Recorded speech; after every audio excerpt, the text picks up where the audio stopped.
Well, hello and welcome to the F1 Experiences Fancast with me, Crofty, and you, wherever you are in the world on this wonderful afternoon.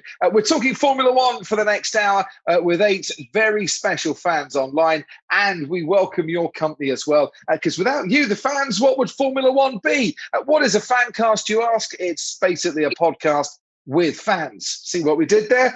We joined up with the team from F1 Experiences, who are the best people on the planet at bringing you closer to the action on the track. And we thought we'd bring you closer to the action off the track, especially considering it's summer shutdown and we've got to wait until Spa for our next taste of the Formula One World Championship in 2021. Who have we got online today? Well, from Venezuela, we've got Alejandro. From the United States, Bill and Ron and Eli and Clint. From Romania, we've got Halit. From the United Kingdom, we've got Richard. And from Spain, we've got Diego. Gentlemen, welcome along. Great to have you with us. Get stuck into the topic of conversation. And the first one comes from Bill. Bill Myrtle in the United States of America. What do you want to talk about, Bill? Well, I guess I'd like to start just by saying thanks for having us. I think this is fantastic. So it's great to talk to you, Crofty. Thank you. Pleasure to have you on. Thank you. Going back and looking at the last few races, I'm just trying to understand kind of where the stewards come in and how they apply the rules to each individual. Are the rules applied equally amongst all individuals? And where is the line between safety and racing, and where does that get distinguished? So if you go back and we start with the race in with Red Bull a few weeks ago, you had Sergio Perez taking people off tracks, Lando Norris being taken off track. You come to Silverstone, where you have the big crash between Verstappen and Hamilton. You come to this week, you have Bottas blowing out the whole, front few rows. Sergio coming in and him and Verstappen both taken out, and the penalties then that get applied. At the end of the race, Vettel then gets taken out because he doesn't have enough fuel in his vehicle. Mm-hmm. So how are these rules being applied, and is it equal amongst all people? So Bottas, I believe, now will have 5 grid positions penalized in the upcoming race. Hamilton didn't see anything other than 10-second penalty, one of the slightest penalties he could have gotten. I understand there's racing and there's safety, but where is those lines drawn, and how do the stewards decide who really gets the penalties, and how's that impacting the racing that we're looking at? Okay, I'll fill in the blanks. You guys can fill in the opinion. How does that sound? The stewards will apply every single penalty on an equal basis. So it doesn't matter who the penalty is going to go to. They will have a set of various penalties that they can give, but it doesn't matter if it's Lewis Hamilton or it's Nikita Mazepin to take the spread of the field in the championship. They're all applied equally and on merit. There are 4 main penalties that can be applied. There are a host of other penalties as well, and it really is at the steward's discretion. And there are 4 of them that work in tandem with each other, one of whom is always a driver steward. At the last race, it was Antonio Liuzzi. Before that, Manny Pirro, and I think in Austria, it was Derek Warwick. There are different rules and regulations in Formula One. So what happens on track is covered by the sporting regulations. What happens off track, in the case of Sebastian Vettel's fuel issue, not having enough to give a sample, that's covered by the technical regulations. So it was an instant disqualification when Aston Martin couldn't provide the litre sample. Now, at the time of recording, the team have served a notice of intent to appeal. They might appeal, they might not. It depends if they can get another 7 or 0.7 of a litre worth of fuel out of the car, which has gone to the FIA testing centre in France. The team said there's about 1.7 litres in that car. They could only get 0.3 out on race day. That's why they were disqualified, because they have to produce a litre sample. But if they can do it a few days after and no one tampered with the car, that's not a problem at all. But when it comes down to penalties, a lot of it, of course, is subjective for us, the fans. But what we don't have access to that the stewards do is a wealth of previous incidents that they can call upon to look at, and all the information that has gone with it as to what penalties were applied at the time. So I tell you what, let's take a straw poll here. Go back to Austria. Who thinks Lando Norris should have had a penalty for his tangle with Sergio Perez on the opening lap? Put your hand up if Lando should have got a penalty. Ooh. See, already we have a difference of opinion. So, Eli, why should Lando have got a penalty? I think Lando should have received that penalty based on where his position of his car was on the track and based on where Sergio Perez was, you've got to give room on the track. The problem with Austria and some of the other tracks is with these wider cars is there's just not a lot of space. And both drivers have got to be able to give a little bit of position. And you saw that in Silverstone too, where the drivers didn't give each other the position, and contact's going to happen. And when that happens, the stewards are left with giving a penalty to either one drivers, but they're left with the decision to be made. And that's the unfortunate part about this. Because that Lando Norris penalty set off a whole chain of incident in that Austrian Grand Prix. And I think we're now seeing more penalties applied because of that Lando Norris penalty. Who wants to tackle Silverstone? Should Lewis have got a penalty? Should Max have got a penalty? Hands up, please, if you think the stewards are absolutely right. 10-second penalty for Lewis was about right. Okay, Eli, again, you're the only one who thinks that was the right penalty, and I'm going to come to the rest of you to discuss why, but why was it right? It was the right penalty based on what the stewards had to choose from. The stewards are limited into the penalties they can give, time penalty, and so forth during the race. And that was the appropriate penalty based on what they were available to do. They were definitely not going to, a lot of people said, let's kick him out of the race. That wasn't going to happen. So they were left with a certain position. The 10-second stop and go was probably the most stringent they could apply. They couldn't apply anything else. Yeah, well, it was a 10-second penalty, not even a 10-second stop and go. Who thinks it was the wrong penalty to apply? Alejandro was first up, and then I'll come to Diego and Roger as well. Diego, Alejandro first. Oh, I think just the overcome of everything that cost. It was his immediate, rival in the championship.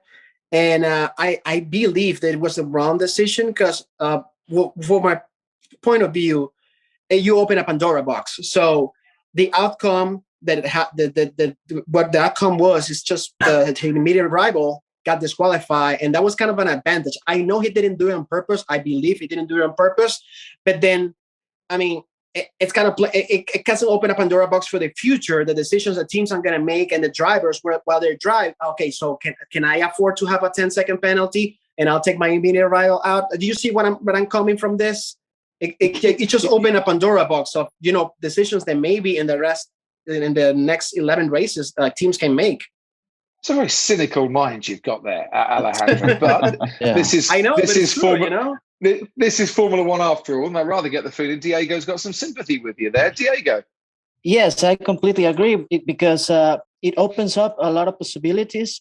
But as well, if you have a car that is 1.5 seconds faster than the rest of the cars, it makes no sense a 10-second penalty for Hamilton. He ended up winning the race anyway. So I don't see the proportions. Maybe for Kimi Raikkonen, if you give him 10-second penalty, it will go to the back of the grid, maybe fighting for points. But for Hamilton, it's the same thing. He's still winning the race. So I don't see the point in making those 10 seconds penalties. Not enough.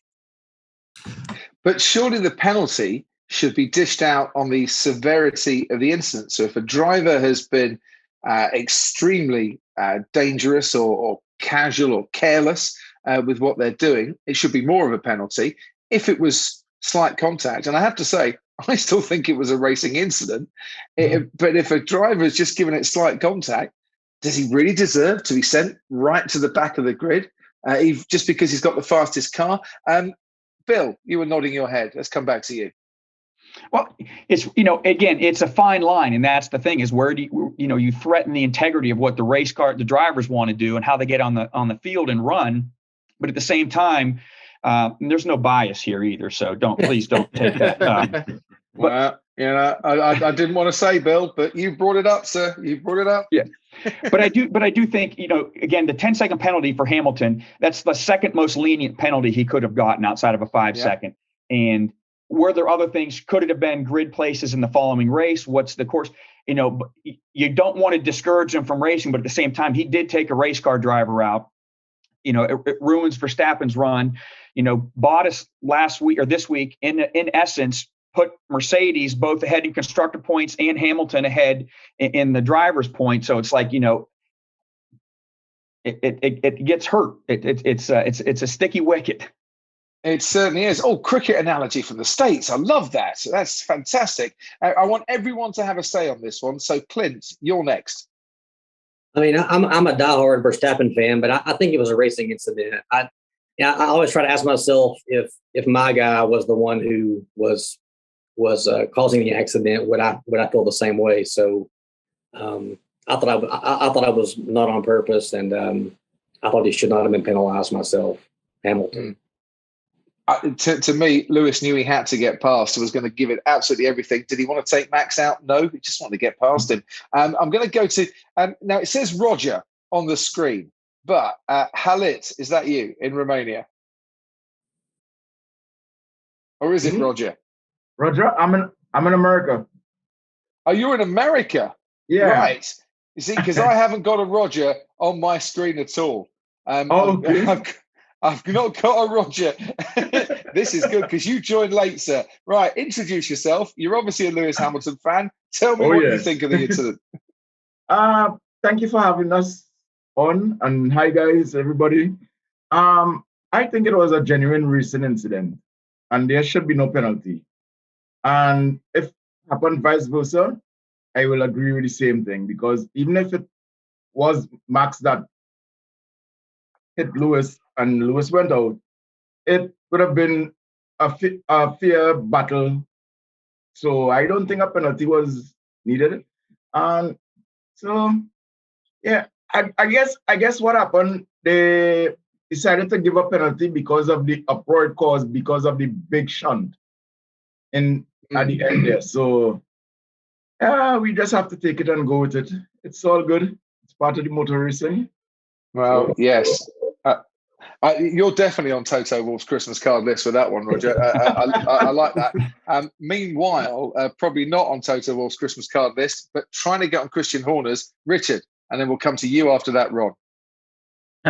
Right. So, firstly, thank you very much for having me on. Very excited.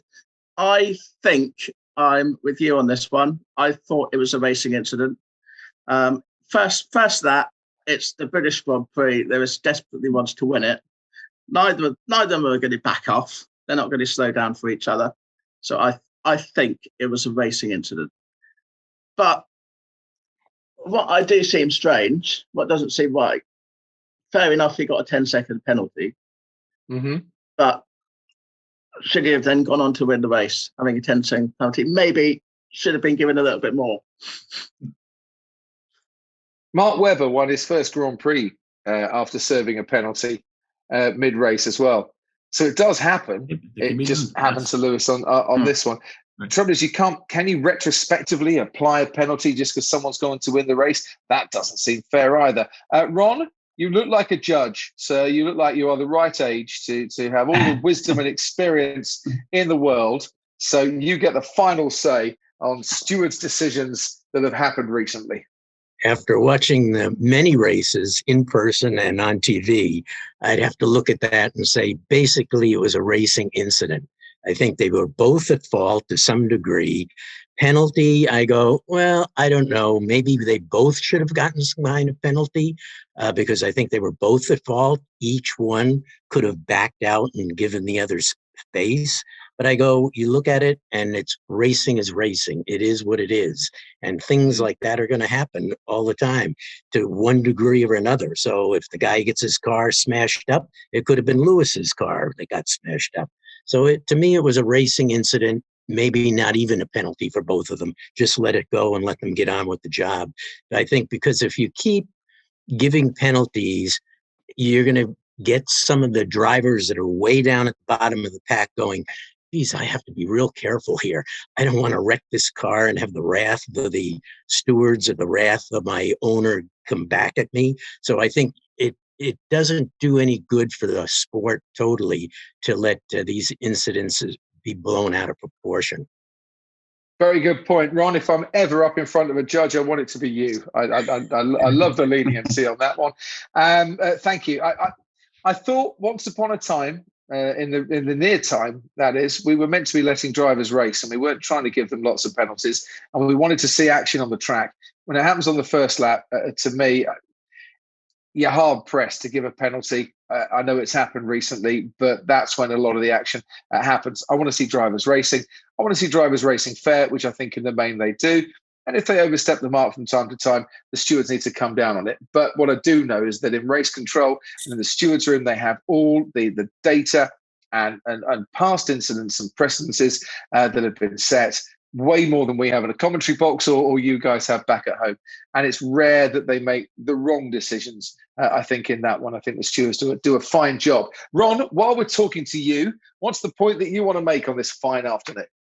Well, I think the whole Red Bull scenario that they're painting, Christian Horner, Marco, Helmut Marko, and even Verstappen's father, I go, you guys, okay, after a while, it's like watching a Punch and Judy show or a kabuki theater segment.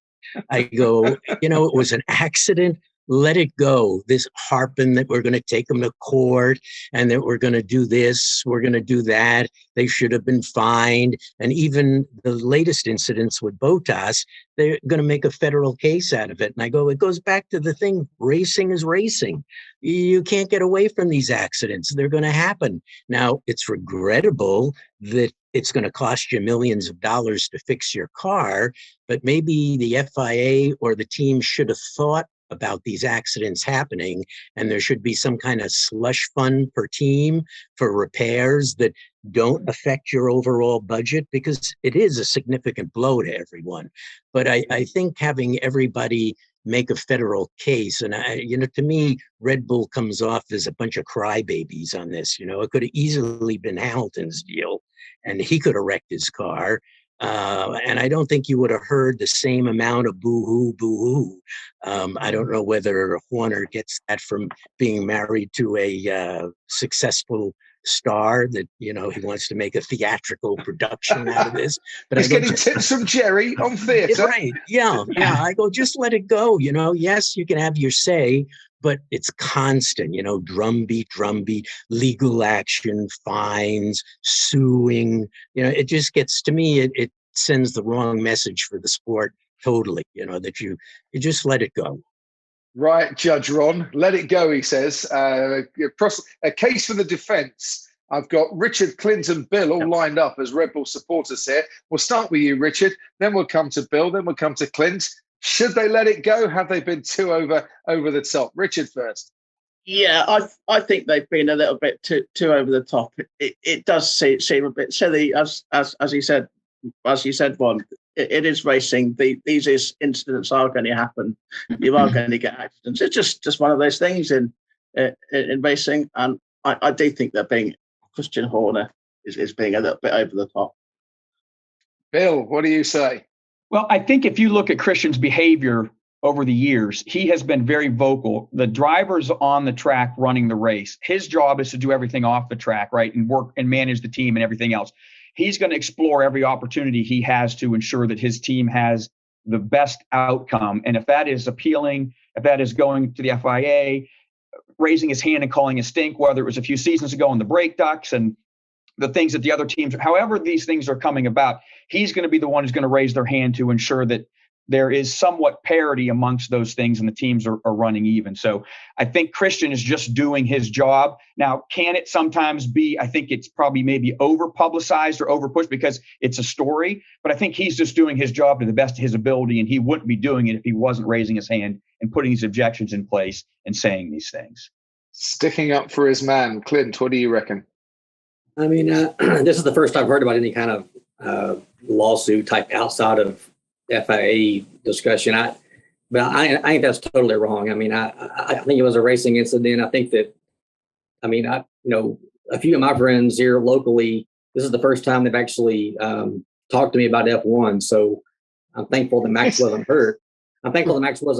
But to my question, my other question, I think sometimes this, again, without anyone being injured, it sparks some interest. And the close racing is what people want sometimes. Yeah, over 2 weeks later, we're still talking about it. It was a lot of money, though, that Red Bull have got to find. to pay and to fix the car. Roger, Lewis might not have done it deliberately, but should there be a slush fund? Should teams be allowed to dip into a pot to fix cars? Bottas, was it 1.5 million for Bottas's damage when George Russell crashed into him? Similar amounts with Max Verstappen. Do we need a slush fund? I agree with that slush fund. That's a very wise idea. And I think they should bring back a third car, spare car. So, well, it is there. It's just not built up. The T car is all there. It's just not built up. The teams have all the ingredients to run a spare chassis during the course of the weekend, but they need to build it up and everything. Hang on a minute. Diego was shaking his head when you said about a slush fund there. I don't think Diego likes that idea. I really don't think it should be there. I think the team responsible for crashing other competitors' cars should pay it. So that will make it more even and the drivers be more careful. Maybe it will be against racing. We all like close racing, and that will put things in perspective a little bit. You sound like Mattia Binotto, the Ferrari team principal, who says exactly that those that crashed into you, if it's significant damage, should be paying. Ferrari had Lance Stroll crash into Charles Leclerc, which, by the way, has wiped out one of his engines for the season. It might happen with Max Verstappen as well, because there's a crack in his. That gift just keeps on giving, Diego. Well, I think, because what if Red Bull has to change engine now and it will penalize at the end of the season? They're trying to win a championship. It's the best championship we had in decades. And we have these things that is out of sports, but into the sports as well, into consideration right now. We all want to see championship decide in the racetrack. So I don't know what's going on. Really, it's complicated, very complicated. Ron, you get the final say on this after we've heard from Alejandro and Eli, because you guys are so good today. I want to hear from you all on this topic. So Alejandro first, then Eli, then Ron. Judge Ron. So for what Diego was saying, I was with you, Diego, at the beginning. I was like, teams should be responsible for the crash, the damages they make. But when I thought about the lower teams and the middle teams, imagine just a small mistake, unintentional mistake can cost one of these things that they're already low budget, can cost them millions of dollars. So if they're down at the bottom, they're going to be actually worse now. So I have to go with you guys with the fund. I don't know, some kind of a, if you can call it insurance or something like that, that teams cannot be, you can't penalize Red Bull because they have to change the power unit because they didn't do anything wrong. They weren't like abusing it, or they didn't crash by themselves. But I have to be with you guys with the fund for sure. Interesting. Eli, what do you say? I think what you probably could do is the FIA could set up a separate fund based on the significance of the damage to a car. Then you could dip into that fund to repair the car, but it would have to be a significant damage, such as loss of engine, loss of chassis, something along those lines, not just a loss of a front wing that they're going to dip into that fund. And the FIA and F1 could control that fund, and that way that would be equally dispersed amongst the teams as needed if it's significant damage. And I agree with Alejandro. If you're a Haas and you happen to run into a Mercedes, and all of a sudden Haas has got to come up with $1.5 million to fix the car, that's a big number for them. Take the money out of Gunter Steiner's swear jar. You'll be fine on that one, to be fair. Right. Ron, you have last say on this one, as this was your topic. I like this. By the way, there is a fund for damage, or there is an amount for damage from the sprint races, the 3 sprint races we're going to have this year. The teams have settled on that. Maybe they could do something similar for the Grand Prix. But Ron, what do you want to say? I'm curious to find out if this was ever discussed in the initial setting up of the contracts and the racing agreements, that when they establish budgets for the team, did the FIA look at this and go, oh, well, if somebody gets $2 million worth of damage, that comes out of the budget, that seems kind of unfair. Did they ever discuss this that or it never was brought up? I think it was brought up. The cost cap, the figure that they arrived at, was deemed to be to be sufficient to cover damage throughout the season.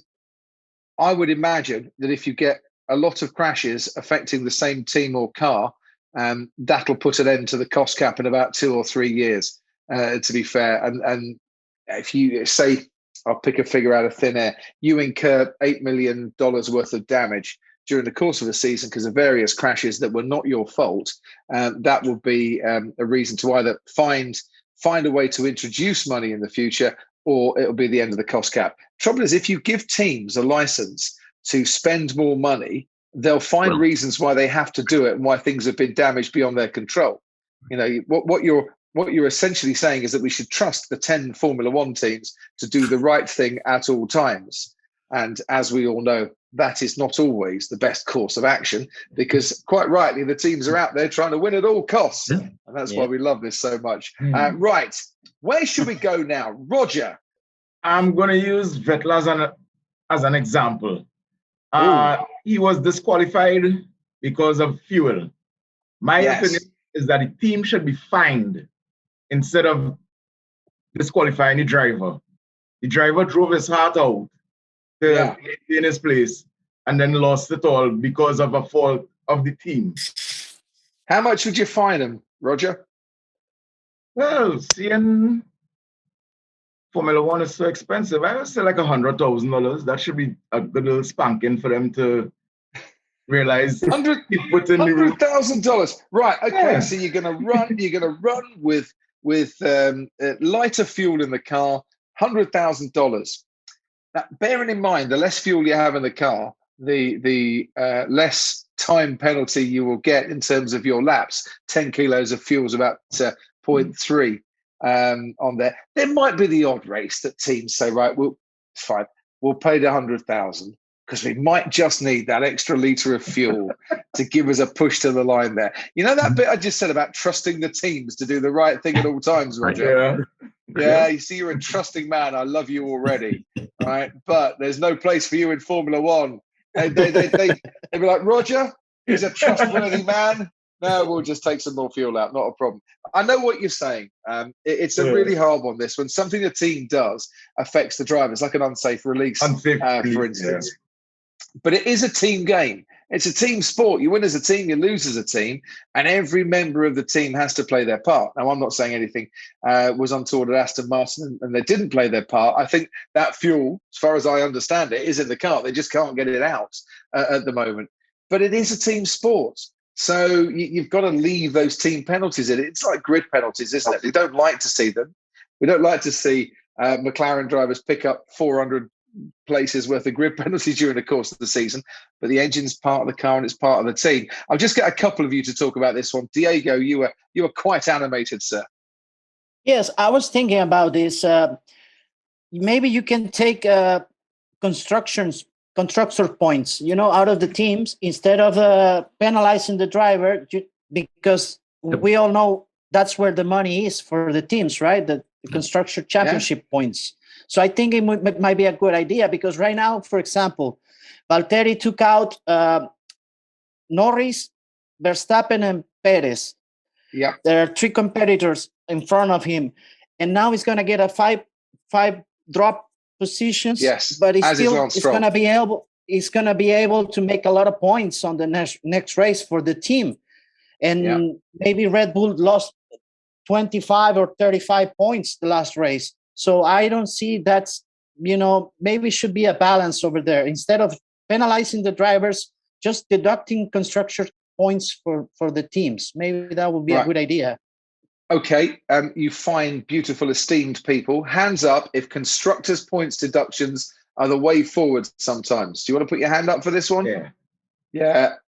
Everyone's agreeing here except Clint. Clint has got that look on his face that says something smells a bit funky in this office, or I don't like what you're saying, Crofty. What is it, Clint? I mean, I'm not for sure. That sounds reasonable. I mean, you can't blame Sebastian, I don't think. So, and he's off the podium. That's a reasonable idea, I think, to punish the constructor as the team. Yeah. Yeah.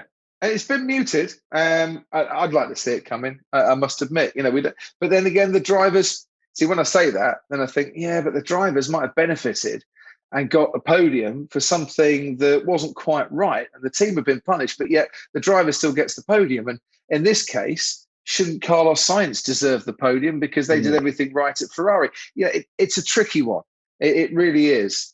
At the moment, you win as a team, you lose as a team. I kind of think that principle should guide us through. But I can understand, especially in the case of Sebastian Vettel, because quite frankly, we've all loved seeing him back on the podium again this year and a bit of a Sebastian rivalry.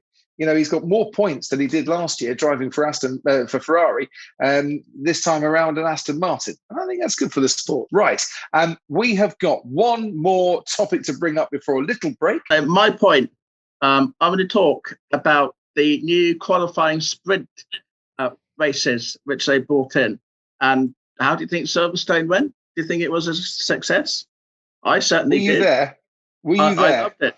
I was there at Silverstone. Yeah, it was great to be back. It was an amazing weekend. I was camping at Whittlebury Park.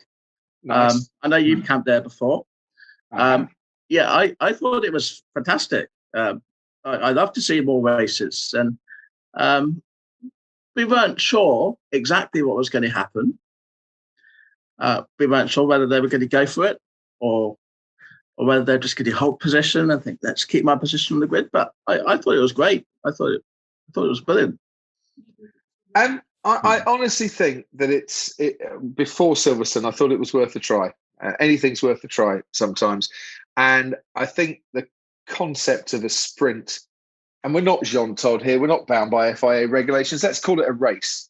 A sprint race. And for heaven's sake, people at the FIA, as Martin Brundle says, if it swims and waddles, it's liable to be a duck.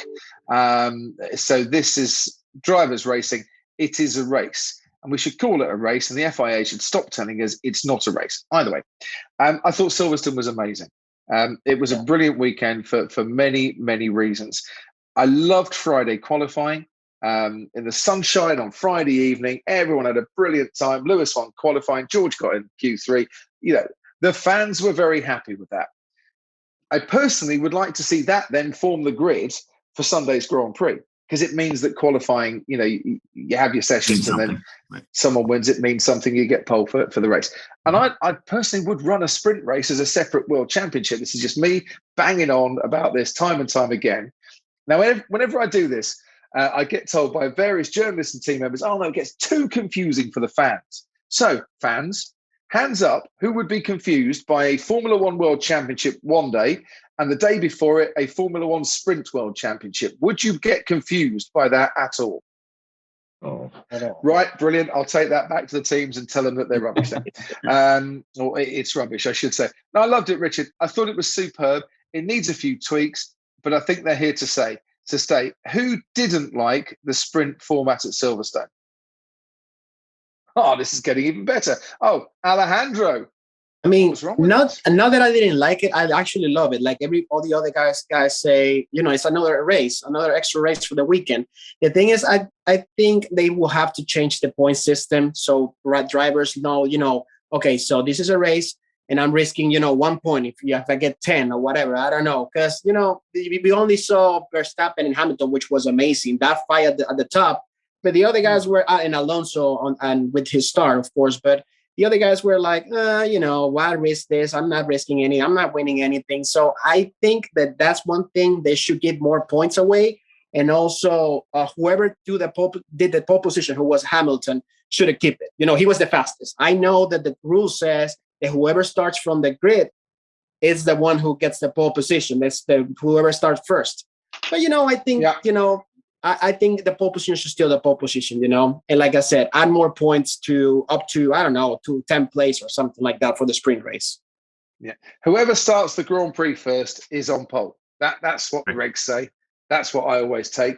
Whoever wins qualifying wins qualifying. They don't necessarily get pole, because then you apply penalties from time to time as well. Roger, did you go to Silverstone? No, I did not. That's a shame. Not yet. We missed you. We missed you this year. I will make it there 1 year soon.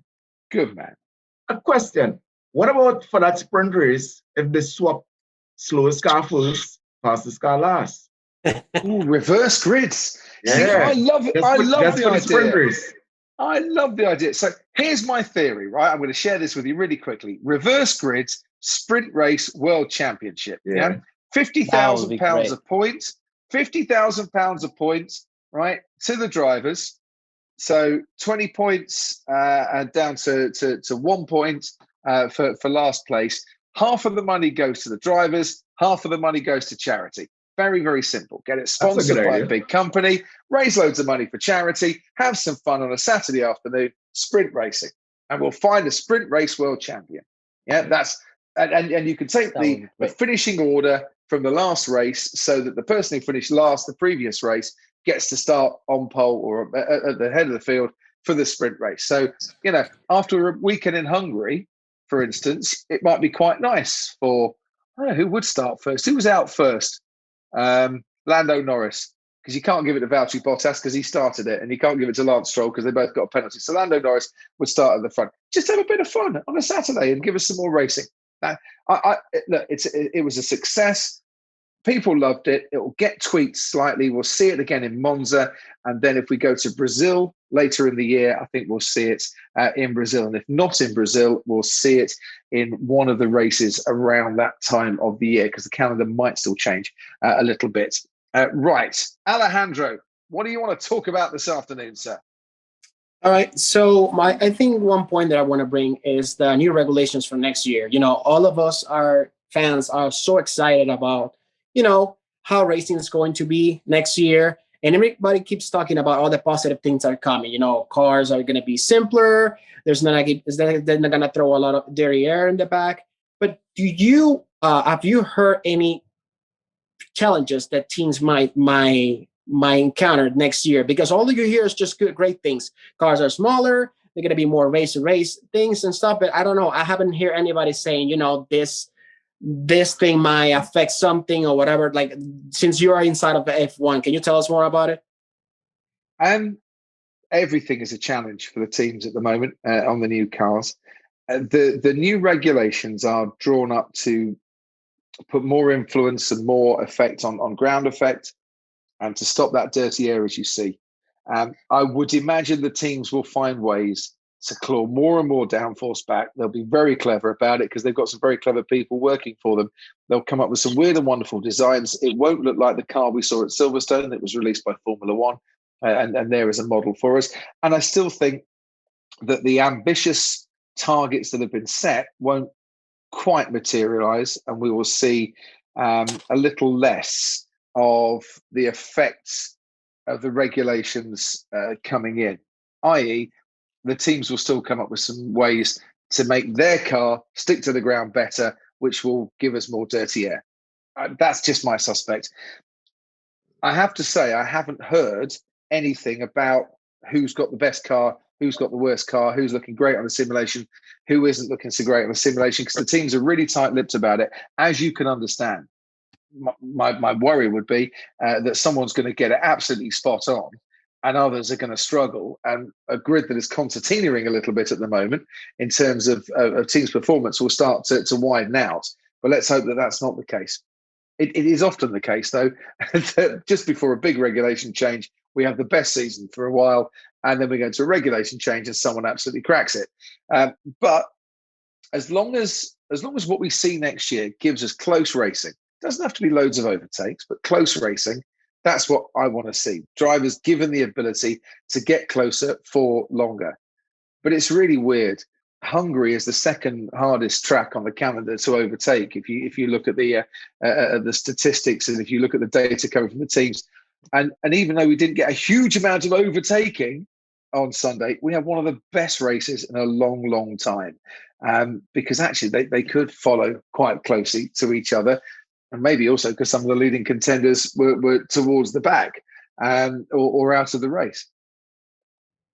What we have seen in the past is knee-jerk reactions in Formula One to various problems. This isn't a knee-jerk reaction because they've been working at it for quite some time. I keep my fingers crossed that everything happens the way it's meant to. I suspect the cars will look very different when we see them on track at pre-season testing next year. And it's a great point, Alejandro. I can't debate it anymore because people just don't know.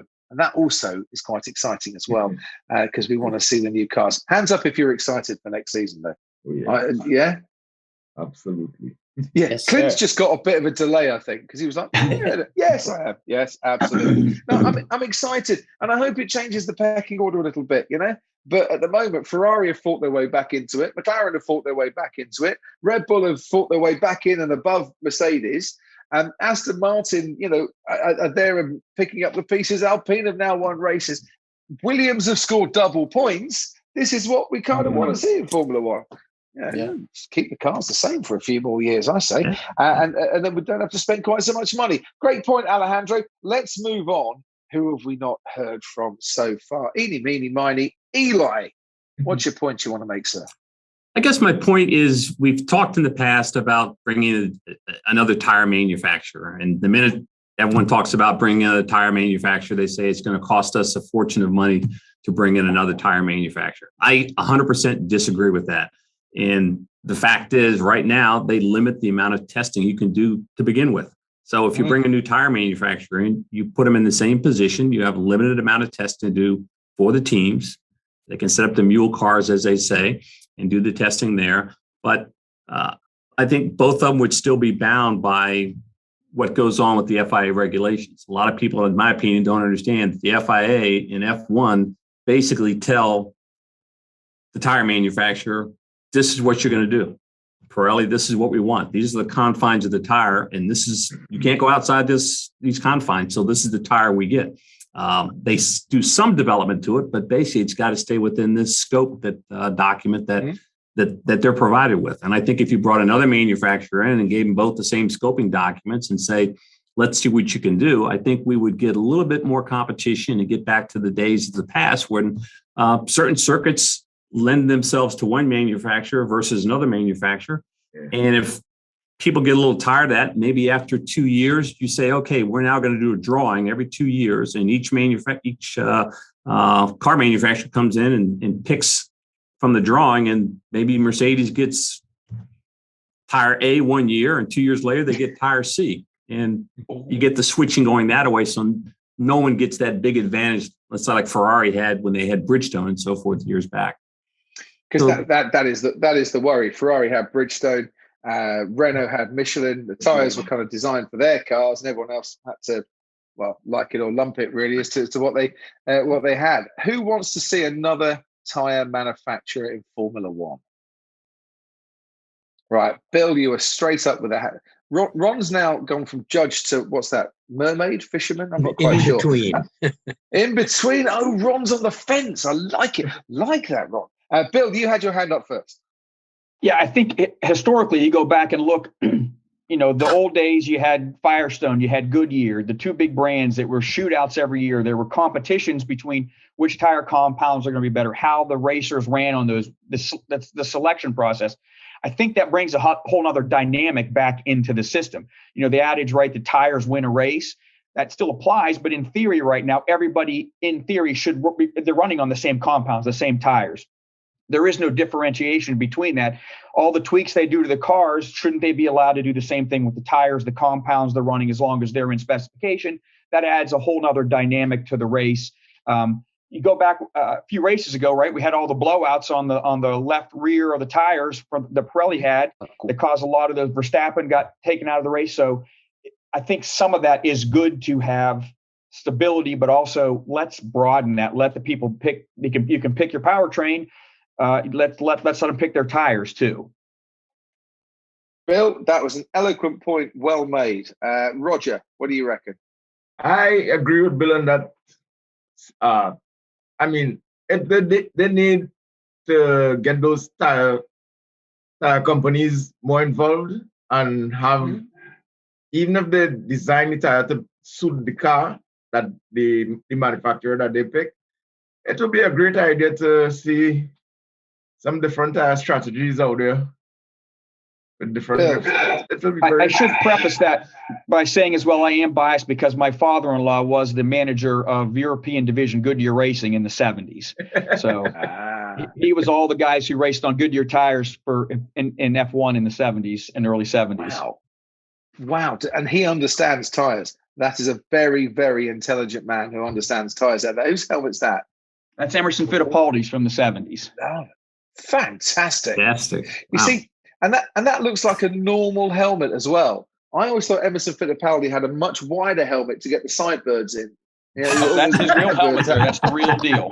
That's the real deal. I thought his helmet were about 5 inches wider because those the best sideburns in sport ever. Right. I'm going to take Richard and I'm going to take Ron on this one as well. Richard, what did you want to say? Yeah, I think I agree with the point. I think we should have another tyre, Bridgestone or Michelin, Goodyear. I used to love it when it was between Michelin and Bridgestone, and we'd go to tracks, so we wouldn't know who was going to be best at what tracks. It was great. Mm-hmm. It was good competition. Interesting, Ron.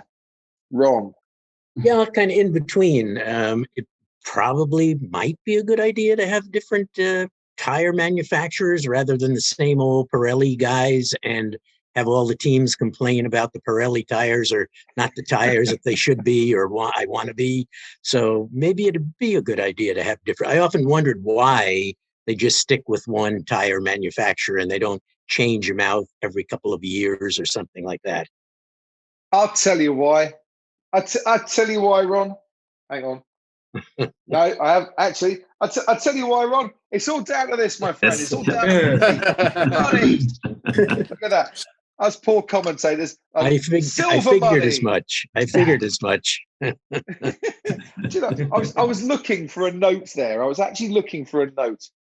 I haven't bought. It's all about There money. it is. I knew I had a tenner somewhere in my pocket. Yeah, unless someone is prepared to pay as much as Pirelli are paying for the privilege of supplying tyres, it ain't going to happen. You're not going to get the testing either, so you won't get the tyre wars that you're used to. I actually think Pirelli do a really good job given the lack of testing that goes on at the moment. I think the different compounds work well. I'd like to see a mandatory 2-stop race, so a minimum of 2 pit stops at every race. I just think it gives us a bit more variety during the course of a Grand Prix. But unless you're prepared to pay the green, is that right, Bill, Ron? When it comes to America, pay the green. Pay the green. You ain't going to be seen. I think that's the format in Formula One.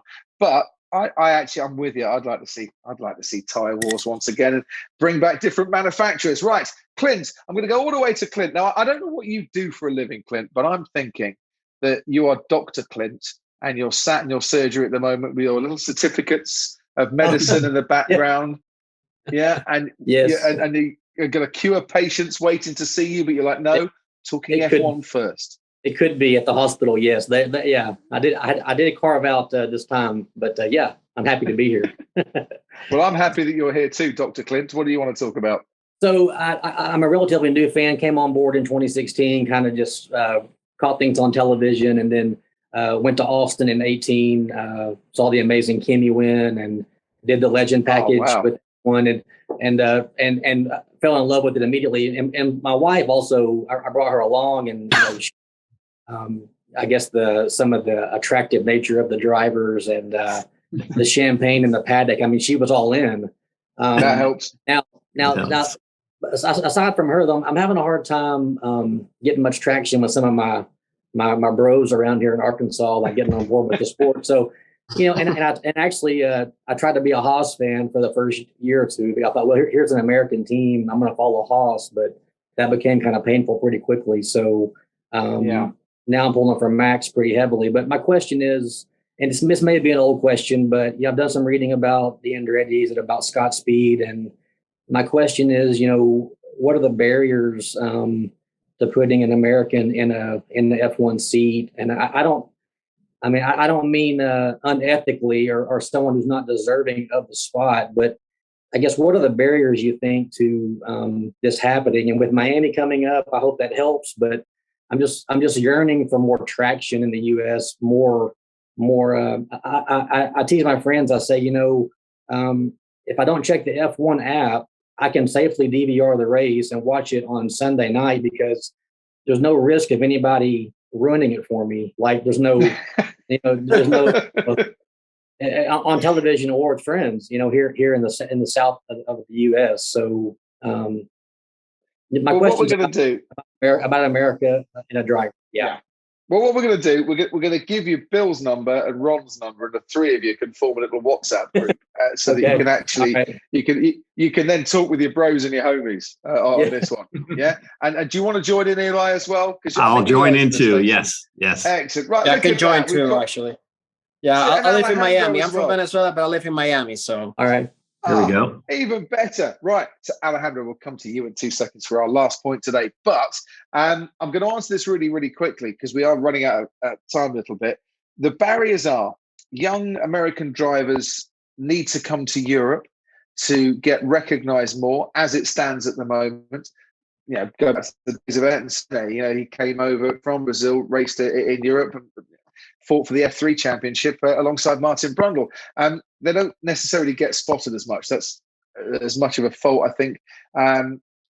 Whose fault is that? Maybe F1 needs to cast its net out a little bit wider. I don't think the IndyCar series has been seen as a feeder series in the way maybe it should do towards F1. It is expensive to go racing in Europe and to go into F3 and then F2. So you need a big budget with it. But my theory, and I'm with you so much on this, Clint, I want to see American drivers, good American drivers, and they're out there and they're racing in Indy at the moment.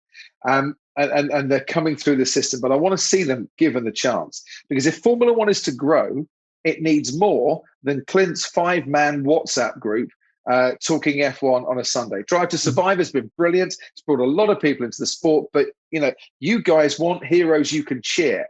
And the closest thing you've got to an American team at the moment is a team that is owned by Gene Haas, but assembles its cars in Italy. Designs its cars in Italy, powers its cars in Italy, assembles its car in the UK, and is backed by Russian money. Now, admittedly, that is the most American thing on the planet at the moment, isn't it? Backed by Russian money, but that's not what you guys want. And apologies to all our American viewers there, that was a joke.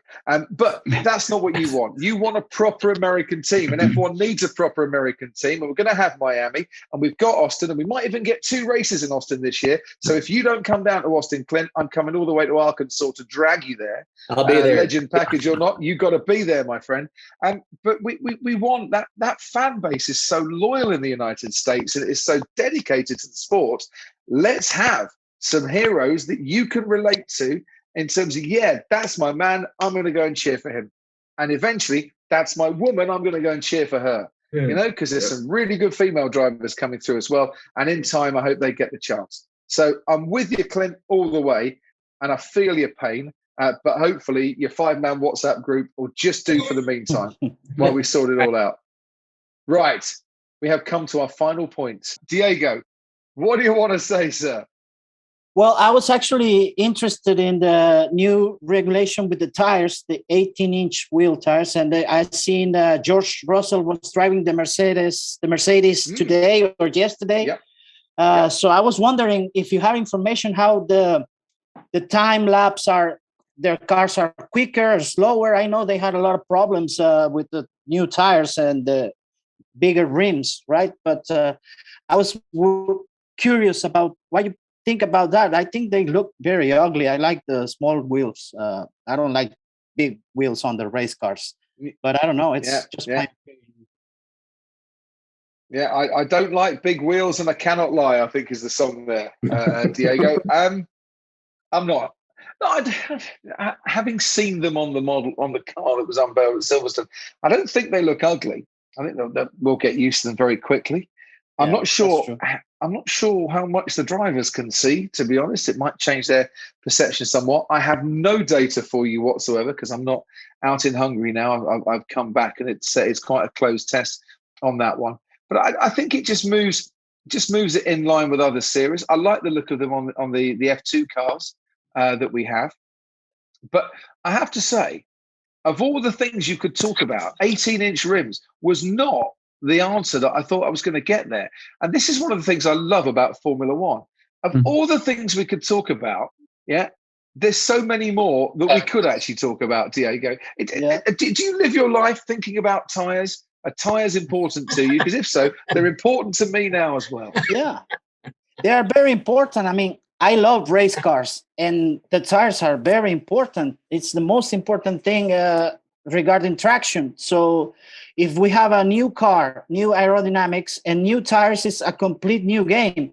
So I was curious about this test they're doing now in Hungary, because I want to see if the cars are going faster, they're going to be slower, because this year they're already slower, and we're having a great championship. I mean, the best so far. Yeah.